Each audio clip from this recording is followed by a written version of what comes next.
Dear students, നമ്മൾ കഴിഞ്ഞ ചാപ്റ്ററിൽ എർലി ഹ്യൂമൻ ലൈഫാണ് പഠിച്ചത് അല്ലേ?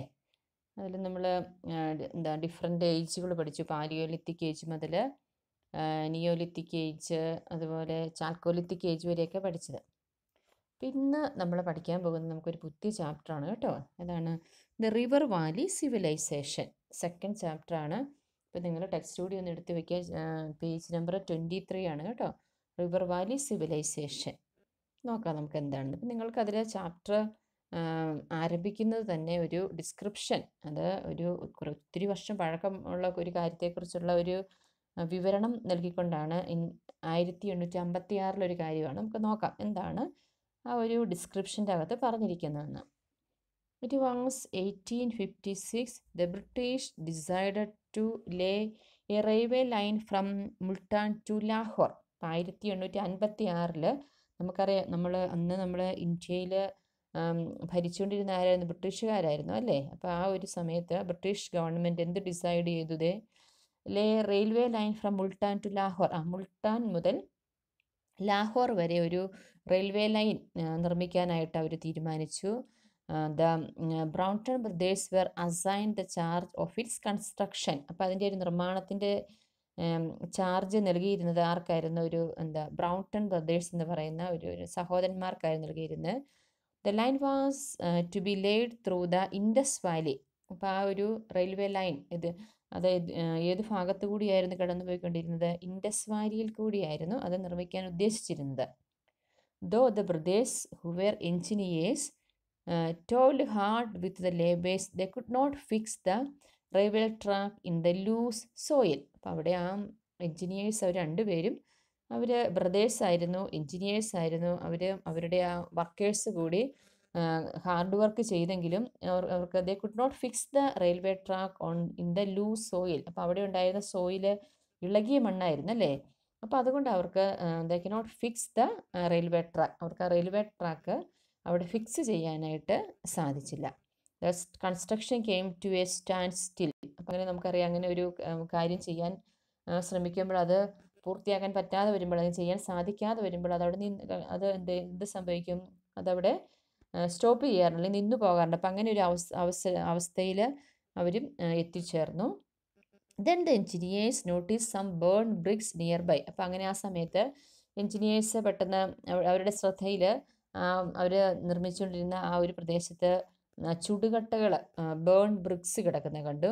ദേ were hard and suitable for laying the track. അപ്പോൾ അവർ നോക്കിയപ്പോൾ എന്തായിരുന്നു? അത് നല്ല ഹാർഡായിട്ടുള്ള, നല്ല ബലമുള്ളതായിരുന്നു. അപ്പോൾ അത് ആ ഒരു ട്രാക്കിൽ ഉപയോഗിക്കുന്നതിന് സ്യൂട്ടബിൾ ആണെന്ന് അവർ കണ്ടെത്തി. Without wasting any time they paved those BRICS and laid the line. അപ്പോൾ സമയമൊന്നും പാഴാക്കാതെ അവർ പെട്ടെന്ന് തന്നെ എന്ത് ചെയ്തു? അവിടെ അത് പാകി, അല്ലെങ്കിൽ അത് നിരത്തി അവിടെ ആ ലൈനും കൺസ്ട്രക്ട് ചെയ്തു, റെയിൽവേ ട്രാക്ക് നിർമ്മിച്ചു. Neither the laborers nor the engineers realized that those burned bricks were the remains of a great civilization that existed centuries back. പക്ഷെ അവിടെ ആ ലേബേഴ്സോ അല്ലെങ്കിൽ എഞ്ചിനീയേഴ്സ്, ബ്രൗൺടൺ ബ്രദേഴ്സ്, അവർ സഹോദരന്മാരായിരുന്നു, അവർ ആരും തിരിച്ചറിഞ്ഞില്ല ഈ ബേൺ ബ്രിക്സ്, ഈ ചുടുകട്ടകൾ എന്തിൻ്റെ അവശിഷ്ടങ്ങളായിരുന്നു? ഒരു great civilisation that existed centuries back. നൂറ്റാണ്ടുകൾക്ക് മുൻപ് അവിടെ ഉണ്ടായിരുന്ന ഒരു മഹത്തായ സംസ്കാരത്തിൻ്റെ അവശിഷ്ടങ്ങളായിരുന്നു ആ ബ്രിക്സ്, ചുടുകട്ടകൾ എന്നവർക്ക് മനസ്സിലായില്ല. Later when sir John marshal was the director of the archaeological survey of India and excavation was undertaken in 1921. നിങ്ങൾ ഓർക്കുക, മറ്റേത് എന്നായിരുന്നു? ഇൻ 1856 പിന്നെ 1921 ആയപ്പോൾ sir John marshal, director of archaeological survey of India, ഇന്ത്യയുടെ ആർക്കിയോളജിക്കൽ സർവേ ഓഫ് ഇന്ത്യ എന്ന് പറയുന്ന ആ ഒരു സ്ഥാപനത്തിൻ്റെ ഡയറക്ടറായിട്ട് ജോൺ മാർഷൽ ചാർജ് എടുത്തിരുന്ന, അല്ലെങ്കിൽ അദ്ദേഹം ജോലി ചെയ്തിരുന്ന സമയത്ത് അദ്ദേഹം ഒരു ഖനനം, എക്സ്കവേഷൻ നടത്തി. അങ്ങനെ അദ്ദേഹം അന്ന് റിവീൽ ചെയ്തതാണ് the bricks were the ruins of great civilisation. ആ ഇഷ്ടിക എന്തായിരുന്നു? ഒരു മഹത്തായ സംസ്കാരത്തിൻ്റെ അവശിഷ്ടങ്ങളാണെന്ന് മനസ്സിലാക്കി. ഓക്കെ, ദെൻ നമുക്ക് നെക്സ്റ്റ് പേജിലോട്ട് പോകാം. The excavations revealed that a civilization had existed in the valleys of the river Indus and its tributaries. അപ്പോൾ ഇവിടെ എന്താ എക്സ്കവേഷൻസ് നടത്തിയപ്പോൾ, അപ്പോൾ എന്നായിരുന്നു 1921 അല്ലേ? 1921 ഖനനം നടത്തിയപ്പോൾ അവിടെ എന്താ മനസ്സിലായത്? അവിടെ ഒരു സിവിലൈസേഷൻ, ഒരു സംസ്കാരം നിലനിന്നിരുന്നു. In the valleys of the river Indus, Sindhu നദിയുടെയും അതിൻ്റെ കൈവഴികളിലും അല്ലെങ്കിൽ അതിനോട് ചേർന്ന് ഒഴുകുന്ന ചെറു നദികളുടെയൊക്കെ തീരങ്ങളിൽ, അതിൻ്റെ ആ താഴ്വരകളിൽ ഒരു മഹത്തായ സംസ്കാരം ഉണ്ടായിരുന്നെന്ന് മനസ്സിലായി. Hence the civilisation came to be known as the Indus Valley civilisation. അതുകൊണ്ടാണ് അതിനെന്ത് പേര് പറഞ്ഞു ഓർത്തിരിക്കുക? Indus Valley civilisation. Why the civilisation is known as Indus Valley civilisation? എന്താണ് reason? The excavations revealed that a civilization had existed in the valleys of the river Indus and its tributaries. Hence, the civilization came to be known as the Indus Valley Civilization. Okay. Then the first excavation was conducted in Harappa in the present Pakistan. നമുക്ക് നോക്കാം എവിടെയാണ് ആദ്യമായിട്ട് ഈ excavation അല്ലെങ്കിൽ ഖനനം നടത്തിയത് എന്ന് നോക്കാം. Conducted in Harappa in the present Pakistan. Harappa എന്ന് പറയുന്ന ആ ഒരു പ്ലേസിൽ, ഒരു പ്രദേശത്താണ് ഫസ്റ്റ് എക്സ്കവേഷൻ നടത്തിയത്. ഹാരപ്പ ഇപ്പോൾ എവിടെയാണ്? പ്രസന്റ് പാകിസ്ഥാനിലാണ് ഹാരപ്പ ഇപ്പോൾ. It was led by Dayaram Sahni. Since the first evidence for Indus Valley civilisation was obtain from Harappa, this civilisation is also known as the Harappan civilisation. ഇവിടെ എന്താ ഫസ്റ്റ് എക്സ്കവേഷൻ ഹാരപ്പയിൽ നമ്മൾ പഠിച്ചു. അതാരാണ്? അതിന് നേതൃത്വം നൽകിയ വ്യക്തി ആരായിരുന്നു? ദയാറാം സാഹ്നി എന്ന് പറയുന്ന ആ ഒരു വ്യക്തിയായിരുന്നു. അപ്പോൾ അതിൻ്റെ first evidence for the Indus Valley civilisation was obtain from Harappa. അപ്പോൾ അവിടെ നിന്നാണ് അതിൻ്റെ ഫസ്റ്റ് എവിഡൻസ്, ആദ്യ തെളിവുകൾ കിട്ടിയത്.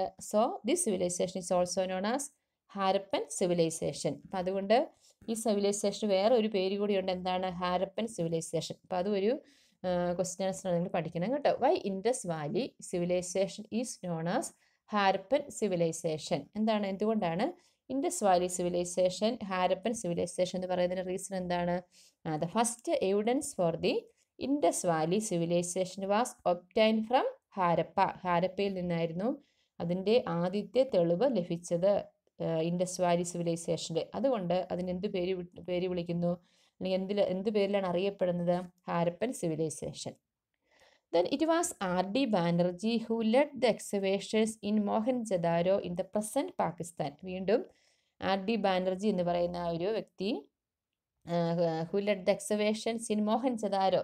മോഹൻജദാരോ എന്ന് പറഞ്ഞാൽ ഇപ്പോൾ പ്രസൻറ്റ് പാകിസ്ഥാനിൽ, ഇപ്പോൾ നിലവിൽ പാകിസ്ഥാനിൽ കാണപ്പെടുന്ന ഒരു പ്രദേശം തന്നെയാണ് മോഹൻജദാരോ. അപ്പോൾ അവിടെയും R.D. ബാനർജി എന്ന് പറയുന്ന വ്യക്തിയും എക്സ്കവേഷൻസ് ഒക്കെ നടത്തി. Further researchers on the civilisation are going on. അപ്പോൾ അവിടെ ഇപ്പോഴും റിസർച്ചസ് നടന്നുകൊണ്ടിരിക്കുകയാണ്. അപ്പോൾ നിങ്ങൾ ഓർത്തിരിക്കുക, നമുക്ക് ഈ പാരഗ്രാഫിൽ നമ്മൾ 3 കാര്യങ്ങളാണ് പഠിച്ചത്. Why Indus Valley civilisation is known as the Harappan civilisation. അതുപോലെ എന്താണ് ഹാരപ്പയിലുള്ള എക്സ്കവേഷൻ കണ്ടക്ട് ചെയ്ത ആളാരാണ്? Dayaram സാഹിനിയാണ്.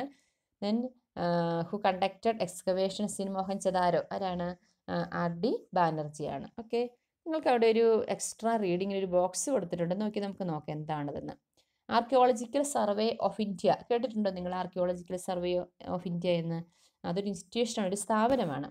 The archaeological survey of India Leeds the researchers on the archaeology in India. അപ്പം ഇന്ത്യയുടെ പുരാതന കാലങ്ങളെക്കുറിച്ച്, പുരാതന വസ്തുക്കളെക്കുറിച്ചും പുരാതന സംസ്കാരത്തെക്കുറിച്ചൊക്കെയുള്ള ഇതിനെക്കുറിച്ച് റിസർച്ചുകൾ, ഗവേഷണങ്ങൾ നടത്തുന്ന ഒരു ഇൻസ്റ്റിറ്റ്യൂഷനാണ് archaeological survey of India.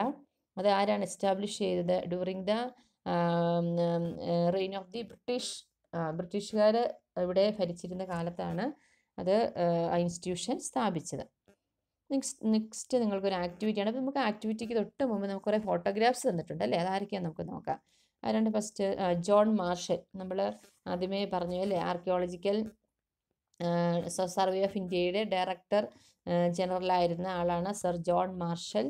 Next Dayaram Sahni. ആരാണ് Dayaram Sahni? Conducted excavations in Harappa. Then next one ആരാണ്? R.D. ബാനർജിയാണ്. R.D. ബാനർജി ആരാണ്? എന്താണ്? Who led the excavation in Mohenjodaro ആണ്. പിന്നെ നിങ്ങൾക്ക് അവിടെ ഒരു ചാർട്ട് കംപ്ലീറ്റ് ആക്കാനുണ്ട് കേട്ടോ. അപ്പോൾ നിങ്ങൾ ചാർട്ട് കംപ്ലീറ്റ് ആക്കണം. അവിടെ നിങ്ങൾക്ക് ചില കാര്യങ്ങളൊക്കെ നിങ്ങൾക്ക് ബോക്സുകളിലും അല്ലാതെയൊക്കെ തന്നിട്ടുണ്ട്. അപ്പോൾ അത് ഇൻഡസ് വാലി സിവിലൈസേഷനും റിലേറ്റഡ് ആയിട്ടുള്ളൊരു ചാർട്ടാണ്. അത് നിങ്ങൾ കംപ്ലീറ്റ് ആക്കണം, പഠിക്കണം. നമുക്ക് നോക്കാം എന്താണെന്ന്. ഇപ്പോൾ സെൻട്രൽ ഇൻഡസ് വാലി സിവിലൈസേഷൻ, ഇപ്പോൾ അവിടെ നമ്മൾ പറഞ്ഞ ആദ്യം director archaeology survey of India ആയിരുന്ന ഒരു വ്യക്തിയാണ് ഇത് ആദ്യമായിട്ട് മനസ്സിലാക്കിയെന്നൊക്കെ നമ്മൾ പഠിച്ചു അല്ലേ, ഈ ചാപ്റ്ററിൻ്റെ ഫസ്റ്റ് പാർട്ടിൽ. അതാരായിരുന്നു? Sir John Marshall. ഇപ്പം നിങ്ങൾ അവിടെ ജോൺ മാർഷൽ എന്ന് എഴുതുക. വീണ്ടും ലെഫ്റ്റ് സൈഡിൽ തന്നിരിക്കുന്ന എന്താണ്? ആർ ഡി ബാനർജി തന്നിട്ടുണ്ട്. ആരാണ് R D Banerjee? Conducted excavations in Mohenjodaro. Then next സൈഡിൽ എന്താണ്?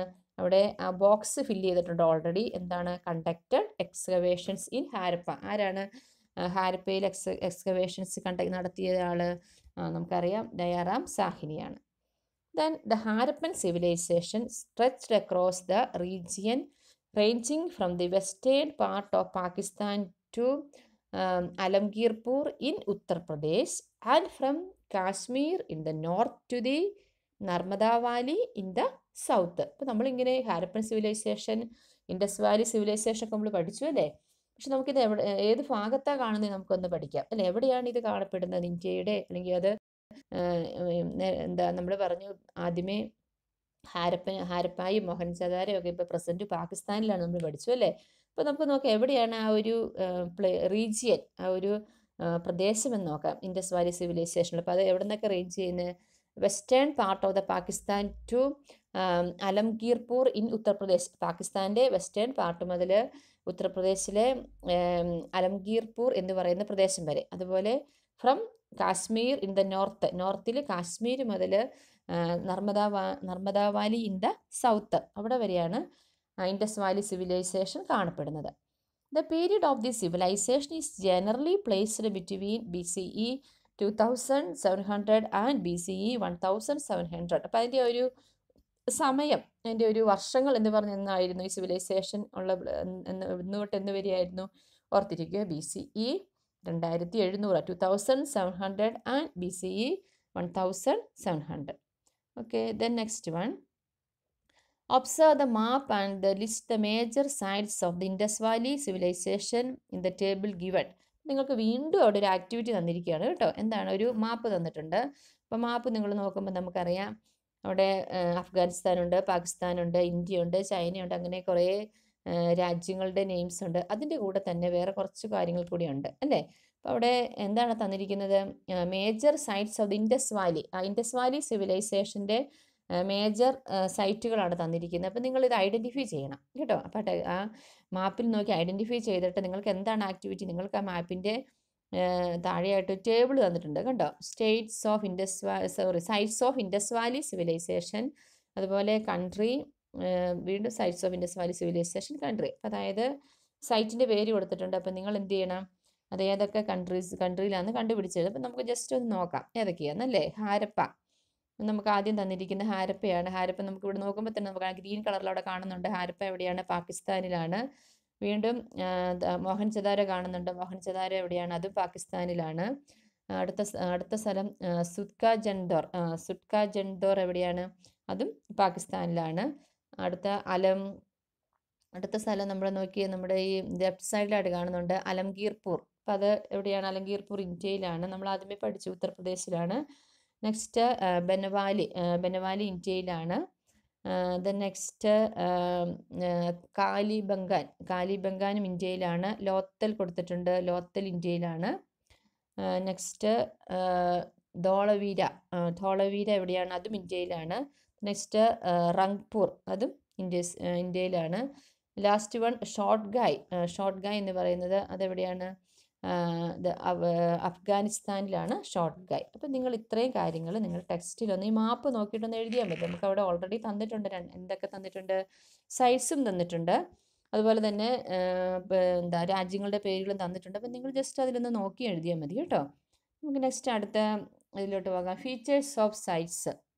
We have seen that it was the hardness of the bricks they came across that amazed the labourers. നമ്മൾ ഈ ചാപ്റ്ററിൻ്റെ ഫസ്റ്റ് പാർട്ടിൽ നമ്മൾ പഠിച്ചു. അവിടെ റെയിൽവേ ട്രാക്ക് നിർമ്മാണത്തിൽ ഏർപ്പെട്ടിരുന്നവർ കണ്ട ആ ഒരു ബ്രിക്സ് അല്ലെ, ഇഷ്ടികകൾ. അപ്പോൾ അതിൻ്റെ ഹാർഡ്നെസ് അല്ലെങ്കിൽ അതിൻ്റെ ആ ഒരു ബലം, അപ്പോൾ അത് ലേബേഴ്സിനെ തൊല്ലെ അത്ഭുതപ്പെടുത്തിയിരുന്നു. The key feature of the Harappan site was the use of hard burn bricks. അപ്പോൾ നിങ്ങളൊന്ന് അണ്ടർലൈൻ ചെയ്തിട്ട് പഠിക്കണം കേട്ടോ. ഹാരപ്പൻ സിറ്റീസിൻ്റെ ഏറ്റവും പ്രധാനപ്പെട്ട ഒരു സ്വഭാവം എന്ന് പറഞ്ഞാൽ എന്തായിരുന്നു? Use of hard burn bricks ആയിരുന്നു. അത് യൂസ് ചെയ്യുന്നതിന് അവരുടെ പ്രത്യേകതകൾ. Then all buildings were built of burn bricks. അപ്പോൾ അവിടെ ആ ഹാരപ്പൻ സിറ്റീസിൽ നിർമ്മിച്ചിരുന്ന എല്ലാ കെട്ടിടങ്ങളും എന്തുകൊണ്ടായിരുന്നു? ചുടുകട്ടകൾ കൊണ്ടാണ് നിർമ്മിച്ചിരുന്നത്. The cities Harappa, Mohenjodaro and Lothal all had 2 parts. ഇപ്പം നമ്മൾ ജസ്റ്റ് നമ്മൾ മാപ്പിൽ നമ്മൾ കണ്ട പ്ലേസുകൾ ഇതൊക്കെ അല്ലേ, സൈറ്റുകളാണ് അല്ലേ, ഹാരപ്പായും മൊഹൻജദാരോ ആൻഡ് ലോത്തൽ. അപ്പോൾ ഓൾ ദീസ് ഹാഡ് 2 പാർട്സ്. അപ്പോൾ ഇതിനെല്ലാം 2 പാർട്സ് ഉണ്ട്. അപ്പോൾ നിങ്ങൾക്ക് അവിടെ ഒരു ചിത്രം കൊടുത്തിരിക്കുന്നുണ്ട്, the part of the city used by administrators. അപ്പോൾ നമുക്ക് നോക്കാം ഇപ്പം എന്താണ് ഈ 2 പാർട്ടുകൾ എന്ന് പറയുന്നത് നോക്കാം. അപ്പോൾ അതിലൊരു പാർട്ടാണ് അവിടെ കൊടുത്തിരുന്നത്. എന്താണ്? The part of the city of the west was higher, it was used by the administrators. Administrators എന്ന് പറഞ്ഞാൽ എന്താണ്? ഭരണാധികാരികൾ അല്ലേ. ഭരണാധികാരികൾ ഉപയോഗിച്ചിരുന്ന ആ ഒരു പാർട്ട്, അതിൻ്റെ ഒരു പിക്ചറാണ് നിങ്ങൾ ടെക്സ്റ്റ് തന്നിരിക്കുന്നത്. The part of the city of the west was higher. എന്താ വെസ്റ്റിലുള്ള ഭാഗം ഉയർന്ന ഭാഗമായിരുന്നു സിറ്റിയിലേത്. It was used by the administrators, ഭരണാധികാരികൾ യൂസ് ചെയ്തിരുന്ന ഒരു പ്രദേശമായിരുന്നു. The ruins of a big building probably an assembly hall were discovered here. അപ്പോൾ അവിടെ ഒരു അവശിഷ്ടങ്ങൾ കണ്ടുപിടിച്ചിട്ടുണ്ട്. ബിഗ് ബിൽഡിങ്ങിൻ്റെ, വളരെ വലിയ ബിൽഡിങ്ങിൻ്റെ, അത് മിക്കവാറും ഒരു അസംബ്ലി ഹാൾ ആയിരിക്കും, അതായത് വലിയ ഹാളായിരിക്കും, അഡ്മിനിസ്ട്രേഷൻ്റെ ആയിട്ട് ബന്ധപ്പെട്ട് അങ്ങനെ അന്ന് അവിടെ കണ്ടുപിടിച്ചിട്ടുണ്ട്. നെക്സ്റ്റ് രണ്ടാമത്തെ പാർട്ട് ഏതാണ്? The part of the city of the east was lower and was inhibited by the common people. അപ്പോൾ അതുപോലെ ഈസ്റ്റിലുള്ള പാർട്ട് ലോവർ പാർട്ട്, താഴ്ന്ന ഭാഗമാണ്. അപ്പോൾ അവിടെ താമസിക്കുന്ന ആരാണ്? സാധാരണക്കാരായ ആളുകളാണ്. The ruins of many building that might have been houses were unearthed here. അപ്പോൾ ഇവിടെ നമ്മൾ അവിടെ ആ കോമൺ പീപ്പിൾ താമസിച്ചിരിക്കുന്നതിൻ്റെ അവശിഷ്ടങ്ങളിൽ നമുക്ക് കാണാൻ സാധിക്കും. അവിടെ സാധാരണക്കാരാണ് അവിടെ ജീവിച്ചിരുന്നത്. അതുപോലെ വീടുകളാണെന്ന് സൂചിപ്പിക്കുന്ന കെട്ടിടങ്ങളുടെ അവശിഷ്ടങ്ങൾ. അപ്പോൾ നമ്മൾ ആദ്യമേ പറഞ്ഞ അവിടെ അസംബ്ലി ഹാള്, അപ്പോൾ അങ്ങനെയാണ് നമ്മൾ തിരിച്ചറിഞ്ഞത് അവിടെ അഡ്മിനിസ്ട്രേറ്റേഴ്സ് ആയിരിക്കും അവിടെ ഉപയോഗിച്ചിരുന്നതെന്നും. അതുപോലെ ഈസ്റ്റ് പാർട്ടിലുള്ളത് താഴ്ന്ന ഭാഗമാണ്. അപ്പോൾ അവിടെ ഉണ്ടായിരുന്ന ബിൽഡിങ്സ്, കെട്ടിടങ്ങളുടെ അവശിഷ്ടങ്ങൾ എന്തിനെയാണ് സൂചിപ്പിക്കുന്നത്? വീടുകളാണെന്ന് മനസ്സിലാക്കുന്നു. അങ്ങനെയാണ് ഈ ഹാരപ്പൻ സിറ്റീസിൽ 2 പാർട്സുകളുണ്ടെന്ന് നമുക്ക് മനസ്സിലാക്കാനായിട്ട് സാധിക്കുന്നത്. Next, houses were built along both side of the planned streets. ഇപ്പം നിങ്ങൾ ചിത്രം കണ്ട ഒരു സ്ട്രീറ്റ് കൊടുത്തിട്ടുണ്ട് അല്ലേ. അപ്പം ആ സ്ട്രീറ്റിൻ്റെ 2 സൈഡിലുമായിട്ടായിരുന്നു വീടുകൾ നിർമ്മിച്ചിരുന്നത്. They were of varying structures. അപ്പം അതിൻ്റെ ഒരു പ്രത്യേകത, വ്യത്യസ്തങ്ങളായ സ്ട്രക്ചറുകളായിരുന്നു വീടിന്. Some houses had only 1 room. ഇപ്പോൾ ചിലതിന് ഒറ്റ റൂം മാത്രമേ ഉള്ളൂ. Whereas others had more rooms, a courtyard and a well. അപ്പോൾ ചിലതിന് ഒന്നിൽ കൂടുതൽ മുറി. ആദ്യത്തെ നമ്മൾ പറഞ്ഞു ഒറ്റ മുറി വീടുകൾ നമുക്ക് പറയാം അല്ലേ, ഒരു മുറി മാത്രമുള്ള വീടുകൾ, ഒരു റൂം മാത്രമുള്ളത്. സെക്കൻഡ് ടൈപ്പ് എന്താണ്? കൂടുതൽ മുറികളുണ്ട്. അവിടെ കോർട്ട്യാർഡ്, വിശാലമായ മുറ്റവും അതുപോലെ കിണറും എല്ലാം ഉള്ളത്. Every house had A toilet. അപ്പം നിങ്ങൾ ഓർത്തിരിക്കുക. അപ്പോൾ അവിടെ ആ ഹാരപ്പൻ സിവിലൈസേഷൻ്റെ സമയത്ത് പോലും, ഹാരപ്പൻ സിറ്റീസിൽ പോലും എല്ലാ വീടുകൾക്കും ടോയ്ലറ്റ് ഫെസിലിറ്റി ഉണ്ടായിരുന്നു. Drainage system was another feature of the cities. അപ്പോൾ അതുപോലെ അഴുക്കുചാലുകൾ, ഡ്രെയിനേജ് നമുക്കറിയാം, ഓടകൾ, അതും ഒരു മെയിൻ ഫീച്ചറായിരുന്നു. The waste water from the houses was let out into the drains. ആ വീടുകളിൽ നിന്നുള്ള വേസ്റ്റ് വാട്ടറൊക്കെ ഈ പൊതുവായിട്ടുള്ള ഓടകളിലോട്ട് ആയിരുന്നു ഒഴുക്കിയിരുന്നത്. These drain were connected to the main drain of the street. Drains were built of burn bricks and covered with stone slabs. അപ്പോൾ ഇങ്ങനെ ആ ഡ്രെയിനേജ്, അഴുക്കുചാൽ സംവിധാനം എന്ന് പറയുന്നത്, അതും നിർമ്മിച്ചിരുന്നത് എന്തുകൊണ്ടായിരുന്നു? നമ്മൾ ആദ്യമേ പറഞ്ഞ ബേൺ ബ്രിക്സ്, ചുടുകട്ടകൾ കൊണ്ടായിരുന്നു. And also covered with stone slabs, കല്ലുകൊണ്ടുള്ള സ്ലാബുകൾ ഉപയോഗിച്ച് അത് കവർ ചെയ്തിരുന്നു. അപ്പം നിങ്ങൾക്ക് അതിൻ്റെ ഒരു ഡയഗ്രാം കൂടെ കൊടുത്തിട്ടുണ്ട് കേട്ടോ നിങ്ങൾ ടെക്സ്റ്റ്, ഡ്രെയിനേജ് സിസ്റ്റത്തിൻ്റെ. Then effective drainage system existed even in small towns and villages. അപ്പോൾ വളരെ നല്ല രീതിയിലുള്ള ഡ്രെയിനേജ് സിസ്റ്റം എക്സിസ്റ്റഡ് ചെയ്യുന്ന ഇവിടെ സ്മോൾ ടൗൺസിലും അതുപോലെ തന്നെ വില്ലേജസിലും. അതായത് ആ ഒരു ഹാരപ്പൻ സിവിലൈസേഷനിൽ ഡ്രെയിനേജ് സിസ്റ്റം എന്ന് പറഞ്ഞത് അത് വെൽ ഡെവലപ്ഡ്, നല്ല രീതിയിൽ വികാസം പ്രാപിച്ചതായിരുന്നു. Then next in Mohenjodaro a great tank called the great bath was discovered. നമ്മൾ മോഹൻജദാരോ പഠിച്ചു അല്ലേ? മോഹൻജദാരോ എവിടെയാണ്? ഇപ്പോൾ പ്രസൻറ്റ് പാകിസ്ഥാനിലാണ്. മോഹൻജദാരോയിൽ ഒരു ഗ്രേറ്റ് ടാങ്ക്, ഒരു കുളം എന്താ ഡിസ്കവർ ചെയ്തിട്ടുണ്ട്. ദെൻ അതിൻ്റെ പേരെന്താണ്? ഗ്രേറ്റ് ബാത്ത് ഒരു എന്താണ് അതിൻ്റെ പേര്? അതിൻ്റെ ഡയഗ്രാം കൊടുത്തിട്ടുണ്ട്, കണ്ടോ? പിക്ചർ കണ്ടോ നിങ്ങൾ? അത് great bath. It is an evidence for the architectural skill of the people of that period. നമുക്ക് അതിൻ്റെ ആ പിക്ചർ നോക്കുമ്പോൾ തന്നെ നമുക്ക് മനസ്സിലാക്കാൻ സാധിക്കും ആ കാലത്തെ ആളുകളുടെ ആ ഒരു നിർമ്മാണ വൈഭവം അതിൽ നമുക്ക് മനസ്സിലാക്കാൻ സാധിക്കും. It was built entirely with burn bricks. അപ്പം അതും എങ്ങനെയാണ് നിർമ്മിച്ചിരുന്നത്? ബേൺ ബ്രിക്സ്, ചുടുകട്ടകൾ കൊണ്ടാണ് നിർമ്മിച്ചിരുന്നത്. ഓക്കെ, ഇത്രയുമാണ് നമുക്ക് ഇന്നത്തെ ക്ലാസ്സിൽ പഠിക്കാനുള്ളത്.